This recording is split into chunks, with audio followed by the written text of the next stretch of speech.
السلام علیکم my dear students, خیر مقدم ہے آپ کا آج کی اس ویڈیو میں۔ آج کا ہمارا ٹاپک ہے prayer for strength. This prayer for strength is a poem written by a famous Indian poet, philosopher, educationist whose name is Rabindranath Tagore. Rabindranath Tagore won the Nobel Prize for Literature in 1913. He is also the author of Gitanjali. He wrote many poems, dramas, and he was a very creative artist. سب سے پہلے ہم اس poem کا جو central idea ہے اس کے بارے میں جانیں گے.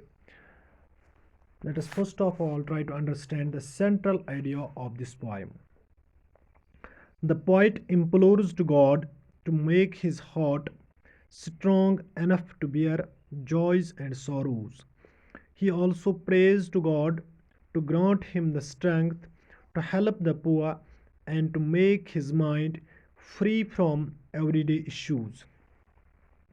At last, he prays to his Lord to give him strength to submit his whole being to his will.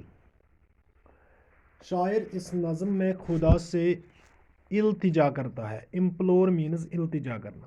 The poet implores to God.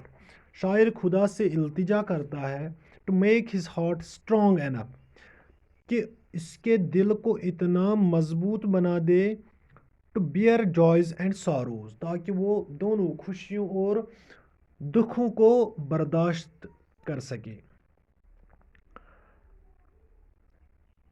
He also prays to God to grant him the strength to help the poor. شاعر خدا سے یہ بھی دعا کرتا ہے کہ وہ خدا اس سے غریبوں کی مدد کرنے کی توفیق عطا فرما دے and to make his mind free from everyday issues اور اس کے دماغ کو یہ جو روزمرہ کی پریشانیاں ہوتی ہے دنیاوی پریشانیوں سے آزاد کرنے کی دعا بھی شاعر خدا سے مانگتا ہے. At last he prays to his Lord to give him strength to submit his whole being to his will اور آخر پر وہ خدا سے یہ بھی دعا کرتا ہے کہ وہ اس سے اتنی قوت دے تاکہ وہ اپنے مکمل وجود کو خدا کی مرضی کی نظر کر سکے. تاکہ خدا کے مرضی کے بغیر وہ کبھی زندگی میں کوئی بھی قدم خدا کے مرضی کے خلاف نہ اٹھائے. یہ شاعر اس نظم میں خدا سے التجا کرتا ہے، دعا کرتا ہے، پرے کرتا ہے. اب ہم آئیں گے پوئم کی طرف. Let us first of all give a model recitation of this poem.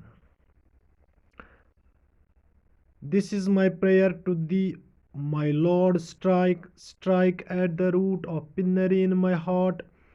Give me the strength lightly to bear my joys and sorrows. Give me the strength to make my love fruitful in service. Give me the strength never to disown the poor or bend my knees before the insolent might. Give me the strength to raise my mind high above the daily trifles, and give me the strength to surrender my strength to thy will with love. This was the model recitation of this poem.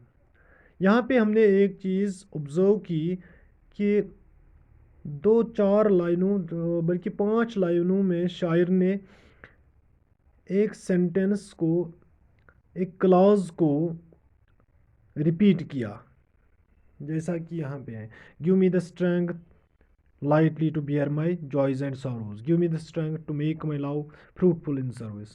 Give me the strength never to disown the poor. Give me the strength to raise my mind high above the daily trifles. Give me the strength to surrender my strength to thy will with love. یہ جو give me the strength ہے یہ 4-5 لائنوں میں شاعر نے repeat کیا. یہ ایک پوئٹک ڈیوائس شاعر نے در حقیقت میں استعمال کیا. اس پوئٹک ڈیوائس کو ہم پوئٹری میں کیا کہتے ہیں؟ انافورا.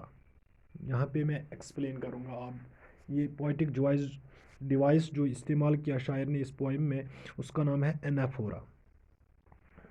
The poetic device used in the poem is anaphora. What is now anaphora?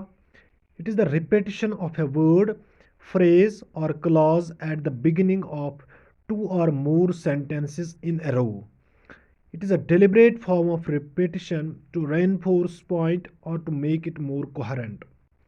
For example, give me the strength lightly to bear the joys and sorrows. Give me the strength to make my love fruitful in service. Give me the strength never to disown the poor. Give me the strength to raise my mind high above the daily trifles. یہ جو give me the strength جو class ہے، یہ میں نے red colour سے یہاں mark کیا، اس کو میں نے ہائی لائٹ کیا ریڈ کلر سے، کیونکہ یہ ریپیٹ کیا گیا. اس ریپیٹشن، اس طرح کے ریپیٹشن کو پوئٹری میں کیا کہتے ہیں؟ انیفورا. انیفورا کیا ہے؟ ریپیٹشن آف اے ورڈ. اگر کسی ورڈ کو شاعر ریپیٹ کرتا ہے، بار بار ریپیٹ کرتا ہے، یا کسی فریز کو یا کسی کلاز کو at the beginning of two or more sentences, sentence کے شروع میں، 2 3 4 سینٹینس کے شروع میں جب شاعر کسی کلاز، کسی ورڈ یا کسی فریز کو ریپیٹ کرے گا تو اس سے کہتے ہیں anaphora. It is the deliberate form of repetition. شاعر یہ ڈیلیبریٹلی کرتا ہے پوائم میں، نظم میں شاعر یہ ریپیٹیشن جو ہے ڈیلیبریٹلی کرتا ہے. کیوں کرتا ہے؟ ٹو رینفورس پوائنٹ اور to make it more coherent.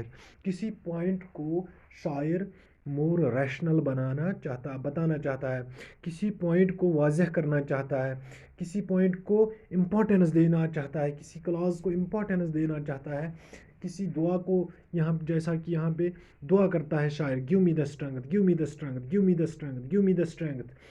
شاعر اس طرح کے ریپیٹیشن کو ڈیلیبریٹلی کرتا ہے.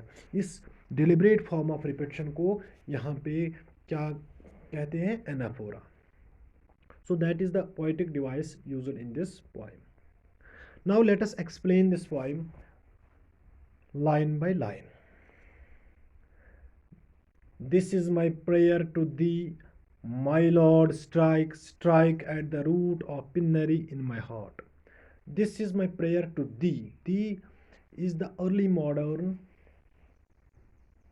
subjunctive pronoun. This is subjunctive. Thee means you.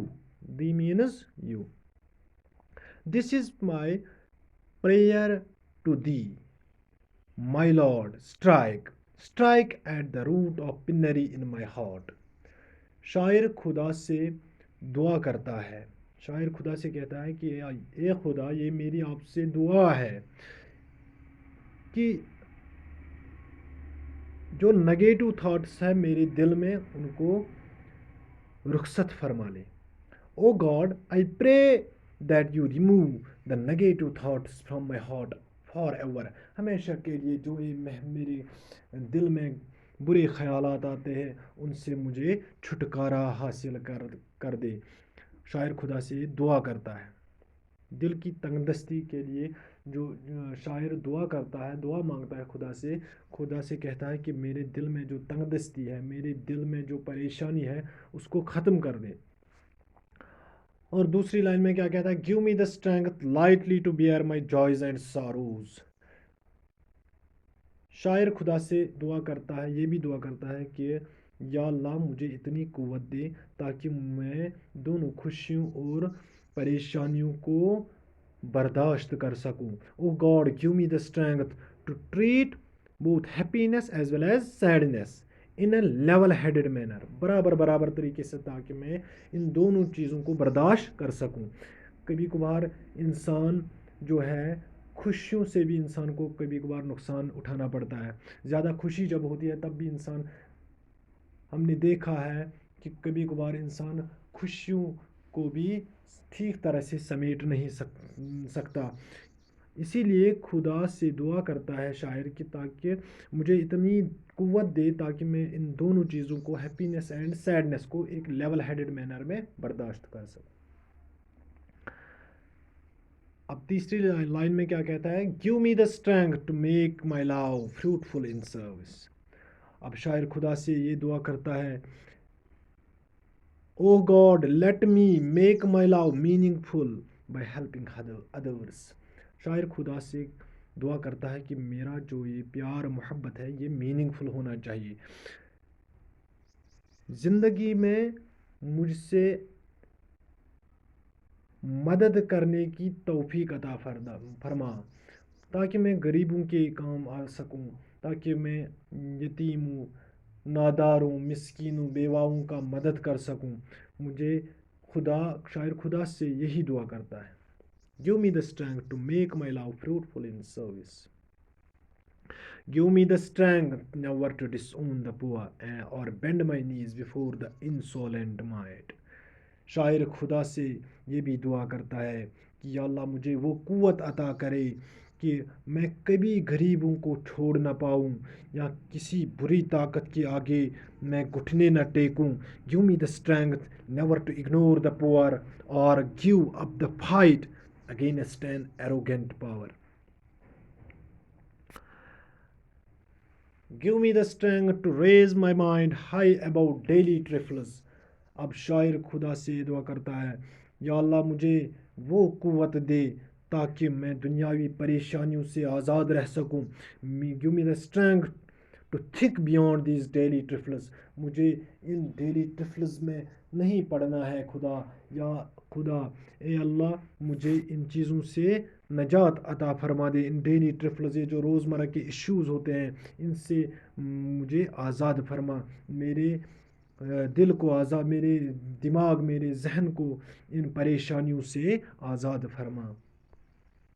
And give me the strength to surrender my strength to thy will with love. یہاں پہ ایک اور ورڈ استعمال کیا گیا شاعر نے، thy. Thy is also early modern. This is possessive pronoun. Thy means your. Thy means your. Give me the strength to willingly surrender to you and be guided by your will. شاعر اب خدا سے last میں کیا کہتا ہے، یا اللہ مجھے وہ قوت عطا کر دے کہ میں اپنی مرضی آپ کی مرضی کے آگے نچھاور کر سکوں، تاکہ زندگی میں میرا کوئی جو قدم ہے وہ آپ کے مرضی کے خلاف نہ اٹھ سکے۔ یہ شاعر اس پوائم میں خدا سے التجا کرتا ہے۔ And that is the end of this poem. Hope you have enjoyed this lesson. Have a nice day. Fi amanillah. Assalamu alaikum.